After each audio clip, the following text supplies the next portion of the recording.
Kinderimpfstudie. குழந்தை பருவ Schwerwiegend. தடுப்பூசி ஆய்வு தீவிர பக்க விளைவுகள் மறைக்கப்படுகின்றன.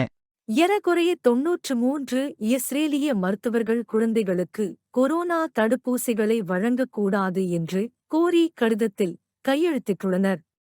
நடைமுறையில் உள்ள அறிவியல் கருத்தின்படி தடுப்பூசி மந்தை நோய் எதிர்ப்பு சக்திக்கு வழிவகுக்காது என்று மருத்துவர்கள் சுட்டிக்காட்டுகின்றனர். தடுப்பூசி வைரஸ் பரவுவதைத் தடுக்கிறதா மற்றும் எவ்வளவு காலம் பாதுகாப்பை வழங்குகிறது என்பது இன்னும் தெளிவாகத் தெரியவில்லை என்று அவர்கள் கூறுகிறார்கள். புதிய வைரஸ் மாறுபாடுகள் தடுப்பூசியை எதிர்க்கும் மற்றும் வளர்ச்சி, இனப்பெருக்க அமைப்பு அல்லது கருவுறுதல் ஆகியவற்றின் விளைவுகள் எங்களுக்கு இன்னும் தெரியவில்லை.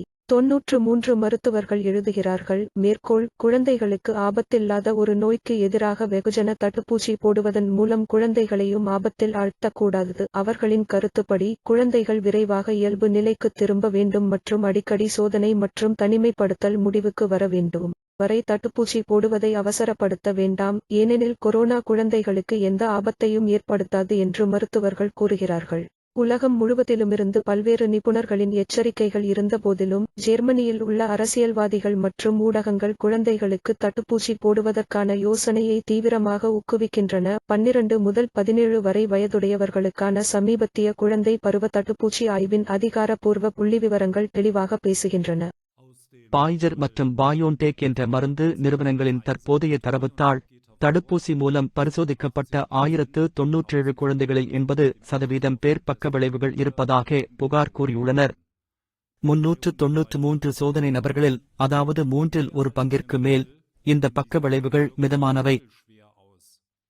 7 குழந்தைகளில் நிறுவனங்களே பக்க விளைவுகளை தீவிரமானவை என்று வகைப்படுத்தின, அதாவது சுமார் 0.6%.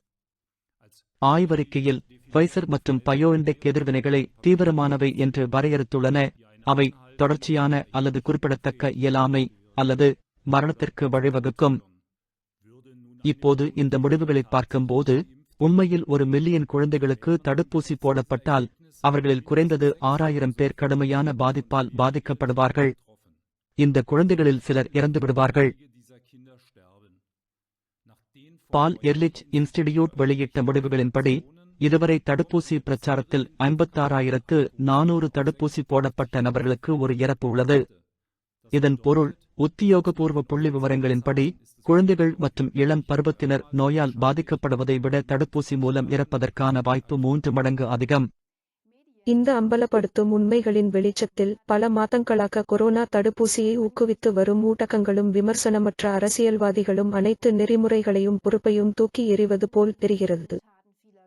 பல ஆரோக்கியமான குழந்தைகளின் தீங்குகளை அவர்கள் வேண்டுமென்றே ஏற்றுக்கொள்கிறார்களா? ஒரு மருந்து, அரசியல் கார்டல் உண்மையில் இறந்த உடல்கள் மீது நடக்க தயாராக இருக்க முடியுமா? இந்த குற்றங்கள் நிறுத்தப்படும் வரையில் செயலில் ஈடுபடுவதும் விசாரணை செய்வதும், நம் குழந்தைகளுக்கான இந்த போலியான பராமரிப்பை அம்பலப்படுத்துவதும் ஒவ்வொரு தனிநபரின் பொறுப்பாகும்.